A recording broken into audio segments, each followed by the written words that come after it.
Manusia layaknya kertas putih, dihiasi cerita-cerita hidup yang ditulis.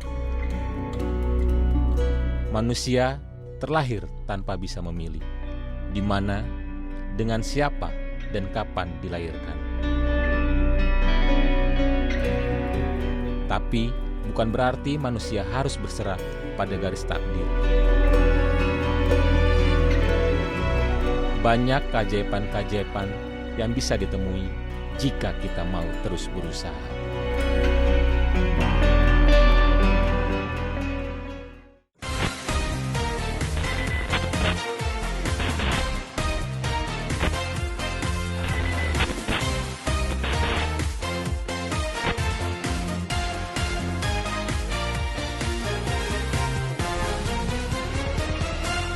Kali ini saya berkesempatan untuk ngobrol secara langsung dengan salah satu petinggi di TNI Angkatan Darat.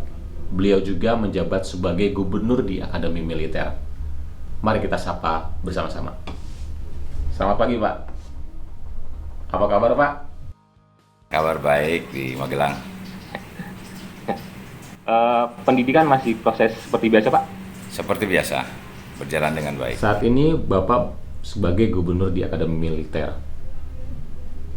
Pasti Bapak sudah mengalami banyak sekali proses dan mungkin tidak mudah, Pak. Kalau Bapak dulu saat masih muda pernah berprofesi sebagai loper koran dan berjualan jajanan pasar. Bagaimana, Pak, ceritanya, Pak? Benar, jadi pada tahun 1981 saya pas kelas 2 SMP, jadi bapak saya itu meninggal karena penyakit liver. Jadi bapak saya memang kerja hanya sebagai PNS di Bek Angdam 3 Siliwangi. Anaknya ada 8, bayangkan seorang PNS anaknya 8. Kemudian begitulah kehidupan ekonominya. Sehingga pada saat SMP itu setelah bapak nggak ada, ya ibu berjualan kue. Ibu berjualan kue, kemudian berjualan kerupuk masih mentah, kemudian terasi, kemudian saya harus nyari kayu bakar di sekitar dekat rumah karena masak pun kita pakai kayu bakar. Saya keliling ke asrama. Di asrama itu memang banyak perumahan-perumahan itu, ya saya keliling ke rumah-rumah jualan-jualan itu. Sampai saya lulus SMP, kemudian saya masuk SMA. Saya masuk SMA kebetulan ke SMA negeri tes waktu itu saya lulus. Tetapi diantar oleh ibu, saya bilang ke ibu bahwa kalau bisa sekolahnya yang SMA, yang siang, karena diterima sebetulnya yang pagi. Ya, kenapa katanya? Karena saya pengen siang itu ada waktu, paginya saya nganter koran dulu. Jadi saya ikut nganter koran dulu waktu itu. Yang punya koran itu Pak Mulyono. Jadi saya ikut nganter koran dari jam 3:30 pagi itu saya sudah ke Cikapundung, sudah ngambil koran, kemudian saya antar koran. Tapi sebelum saya antar koran ke pelanggan, saya baca dulu koran-koran itu. Jadi setelah saya baca, sudah tahu perkembangan situasi dan segala macam isi koran itu. Terutama Kompas yang saya baca itu, karena Kompas itu isinya bagus itu. Saya paling senang kalau sudah baca Kompas di tajuk rencana itu, biasanya di situ. Di situ tuh halaman 4 saya masih ingat, itu pasti saya baca karena sangat menarik berita-berita itu. Dan Kompas itu kan datangnya dari Jakarta, biasanya agak siang. Kalau setelah Kompas datang pasti langsung berangkat karena Kompas kan ngambilnya dari Jakarta, kalau yang lain ada di Bandung. Kemudian saya berangkat pakai sepeda, ya sepeda pun sepeda ontel yang sudah nggak ada pedalnya, remnya pun pakai sendal capit yang bekas itu. Kemudian saya antar, ada koran waktu itu saya terlambat sampai ditabuk sama ada mayor kavaleri itu karena koran itu jatuh kemudian agak kotor. Pas saya kasihkan malah ditabuk gitu. Nah itu pengalaman lah. Kemudian setelah itu pulang sampai di rumah, dari situ ibu itu sudah beres goreng makanan-makanan yang siap dikirim. Salah satunya ada pastel, kemudian ada kue klepon. Ini ada cerita menarik nih kue klepon ini. Jadi saya antar ke Kodam 3 Siliwangi, saya antar ke kantin. Karena kan kita sudah biasa tiap hari antar. Rupanya yang jaga itu karena mungkin tamtama baru, dia belum kenal, padahal saya tiap hari datang, sini kamu nggak pamit, ditendangnya itu telepon itu. Akhirnya 55 itu bubar semua itu, pada gelinding-gelinding itu. Terus saya ambilin, terus saya balik lagi karena kan sudah kotor semua. Akhirnya saya bilang ke ibu, agak diminta diganti lagi untuk diantar lagi. Tapi akhirnya si Tamtama itu ditegur sama piketnya, oh itu udah biasa itu, adik itu datang ke sini itu. Nah dari situ saya mulai bangkit, mulai awas nanti saya bilang saya jadi perwira nanti saya. Di situ loh mulai cita-cita saya tuh pengen jadi taruna tuh di situ tuh. Artinya tidak boleh semena-mena lah kepada masyarakat itu kan begitu. Nah sekitar jam 10 udah selesai. Kadang-kadang lucunya kalau kita pas di perjalanan ada ketemu teman yang ya mungkin yang ekonominya bagus lah, yang agak menengah ke atas itu, dia kursus. Pas saya lagi nganter koran itu kan nganter kue itu kan cuma hanya pakai kain taplak gitu aja dengan piring. Saya pas ketemu mereka, saya bersembunyi di pohon. Setelah mereka lewat, baru saya jalan lagi. Itu seperti itu. Sering terjadi itu. Nah kemudian saya pulang setelah nganter-nganter makanan. Setelah itu saya baru belajar, bantu-bantu ibu di rumah. Makanya di rumah itu yang nyuci pakaian, nyuci piring, kadang-kadang sampai malam itu ya saya terus masuk nyari kayu bakar. Nah setelah nganter itu baru saya sekolah siang, pulangnya sore jam 5. Begitulah setiap harinya. Pesan apa sih Pak yang selalu menjadi pedoman dalam kehidupan Bapak sehingga Bapak bisa memiliki pangkat yang tinggi dan yang mungkin tidak pernah diduga kedua orang tua Bapak memiliki anak seorang jenderal? Bapak saya itu kan dulunya pejuang, jadi dari tentara pelajar. Jadi tanda jasa almarhum itu sering saya pakai itu untuk perang-perangan itu waktu kecil itu. Nah dari situ mungkin saya pengen menjadi tentara itu di situ. Yang kedua itu tadi yang pertama saya sampaikan, ya mungkin saya masuk ke akademi militer kan tanpa biaya.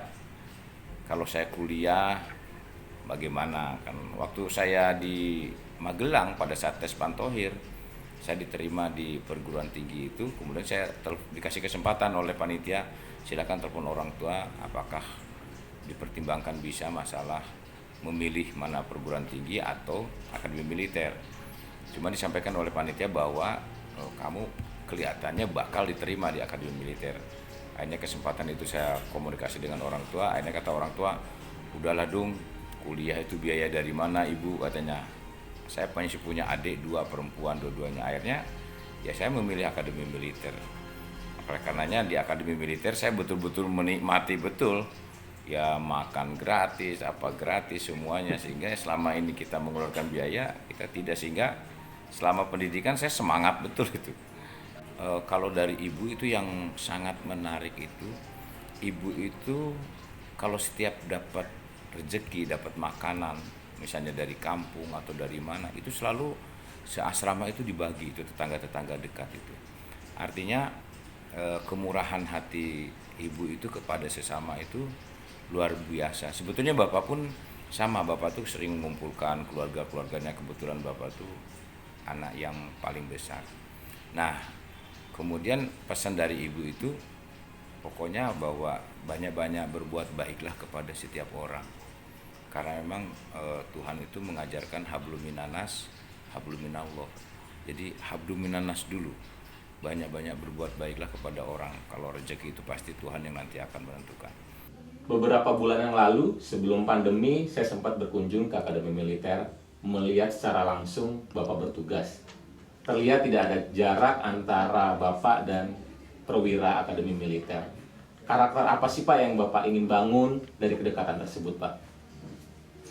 Begini, kalau kita sebagai pemimpin itu harus ada 3 kata kunci yang harus kita pegang. Yang pertama, kita harus mengerti, menguasai tugas pokok, tujuan, serta sasaran yang harus dicapai. Artinya, segala apapun yang kita lakukan harus ada menyentuh dengan tugas pokoknya enggak. kemudian menyentuh ini sasarannya apa enggak, kemudian ini tujuannya apa setiap kegiatan ini, itu harus ada. Jadi tidak ada kegiatan-kegiatan yang tanpa makna di sini. Sering saya sampaikan kepada taruna, di sini paling terkenal kalau gubernur menyampaikan jangan mendemonstrasikan kebodohan. Jadi tidak boleh ada hal-hal yang sebetulnya tidak perlu dilakukan tetapi dilakukan. Dan kemudian jangan berbicara tentang masa dulu ya. Saya katakan masa lalu itu kita lupakan. Ya, kalau ingin berhasil ada 3 kata kunci: masa lalu itu lupakan. Yang kedua, lakukan yang terbaik secara optimal. Yang ketiga adalah masa depan hanya sebuah angan-angan, hanya sebuah cita-cita, tetapi harus diperjuangkan. Kemudian yang kedua, harus mengerti, menguasai segala macam keterbatasan yang ada dalam satuan, termasuk dalam dirinya sendiri. Artinya, kita ini tidak sangat super. Saya jadi gubernur juga tidak merasa paling pintar. Anak buah kalau ada yang salah, ya karena dia pasti punya keterbatasan. Kalau ada kesalahan-kesalahan staf yang dilakukan, berarti itu ada sebagian kesalahan dari kita yang kita lupa. Sehingga saya ya enjoy aja saya dalam memimpin. Nah, yang terakhir adalah harus mengerti, menguasai unsur-unsur manusia.